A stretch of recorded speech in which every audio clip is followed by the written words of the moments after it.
1, 2, 3, let's go. Wednesday afternoon, hoping you will tune into our show. I mean, that's not increasing what he had. That was just the increase. And I forget what I've read before that he was worth. I mean, he paid for Twitter and then he changed it to X. I think he paid $44 billion for that. I mean, of course, but he's not got that in cash. It really illustrates the point that wealth is really in the form nowadays of a computer entry. That's all it really is. And, it sounds a bit thin because to think there's nothing specifically tangible behind all these transactions. If I transfer money to you or you transfer money to me, there's nothing taking place except the value of that money. I mean, if you're sending me money, I'm giving you something back, and that is what it's about. And that, in a way, takes us back to why we have money. If you go back to the when God was a boy, as they say, with the caveman, and he would go out and try and find the food and stuff for his family, and that was the start of it. And then there were other families, and basically somebody wanted some bananas and somebody had some oranges, so they swapped, and that became an exchange. And eventually, I guess, a bright clever person said, well, why don't we have a system whereby we have something, it might be a lot of coins. I mean, to this day, people who search for coins under the ground, they come up with Roman coins and stuff like that, and that was a medium of exchange. And now, as I say, our cash, paper money, is a legal tender medium of exchange, which means you can pay your bills with it, your tax, anything else. So that's kind of how that all came about. And of course, you tend not to get bartering now for one good against another good. You get the cash equivalent. And of course, that note, that £5 note, £20 note, is only really worth what you can buy with it. I mean, it's not intrinsically made of, an expensive metal or something like that. It's just the promise on there of the Bank of England, in our case, it will cover you up to the value, say, of £20 or even £50. So that is wealth. And most wealthy people they're not always so cash rich. The billionaires probably would be. And of course, that's the point. For most of us, actually, our assets will comprise stuff apart from cash. It will be buildings. We hear about pension funds, huge pension funds, which looks after the money of their employees and so on. But most of those pension funds are invested in property, maybe business property somewhere in London or anywhere else for that matter.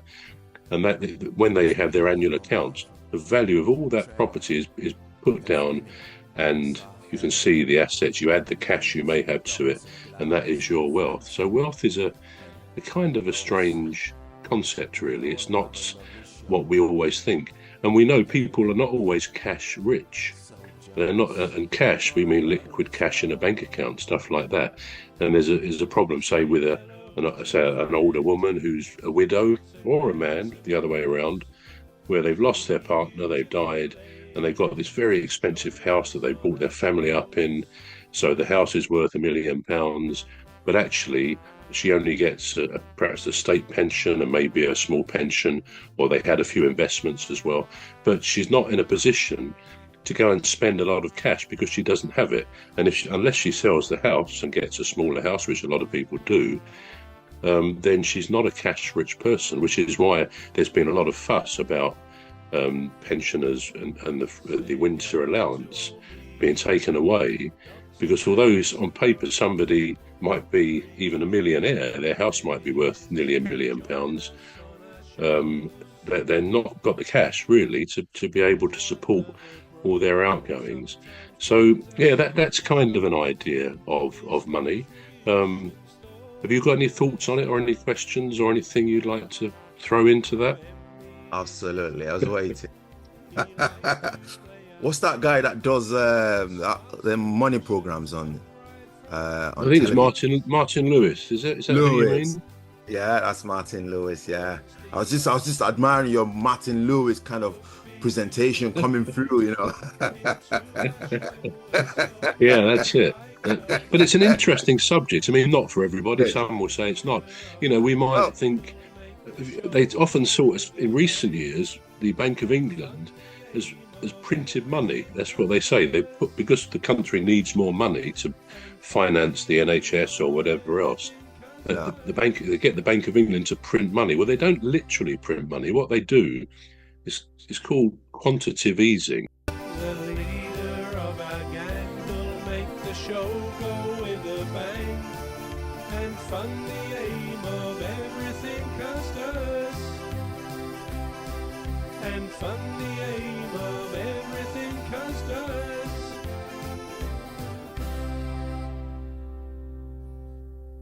Will say it's not. We might think they often in recent years, the Bank of England has printed money. That's what they say. Because the country needs more money to finance the NHS or whatever else. They get the Bank of England to print money. Well, they don't literally print money. What they do is called quantitative easing. So if the government wants to raise £15 billion, the Bank of England will simply issue government stock, government bonds to that value, and the institutions usually buy up those stocks. So because they know there's a guarantee on those bonds or that stock, say in 2 years, 5 years, 10 years, the government will pay that what you bought, and then interest on it as well. So so far it's always a very safe investment. I say so far because you never know if a country ends up going bust, which sometimes countries do. Then you're in deep trouble. But obviously, if a central bank, which is what the Bank of England is, if they issue too much of that, it puts a lot of money overall into the system. The more money you put into the system, giving people more money to spend, then what happens if a lot of people want to buy a particular product, the price goes up because it becomes scarce otherwise. So you can then generate inflation, which means the money loses its value, simply because you've done too much quantitative easing and it's become a habit. And actually, if you go back to the gold standard, that would have been the very opposite of sensible accounting, to start effectively printing money to put into the system.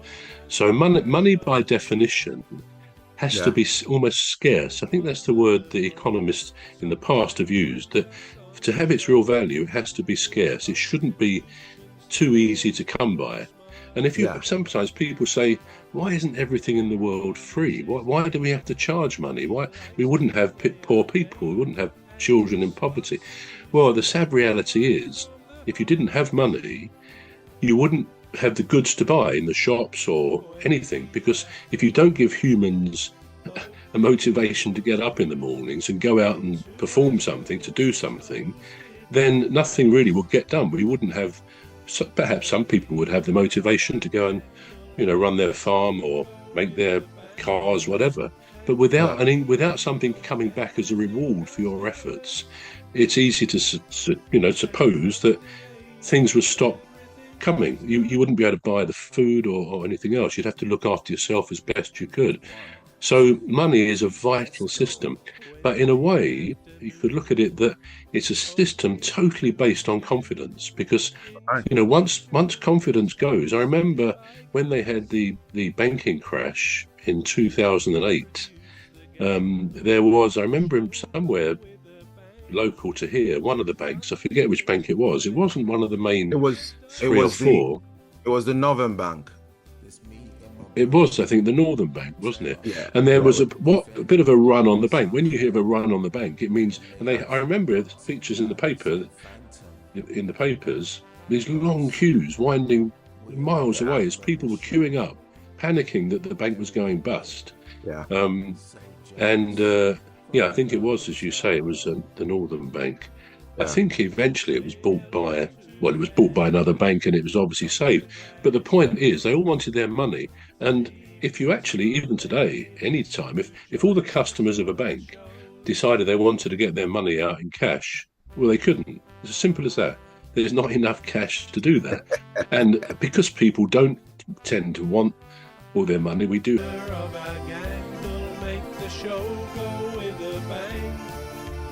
Fund the aim of everything customers and fund the aim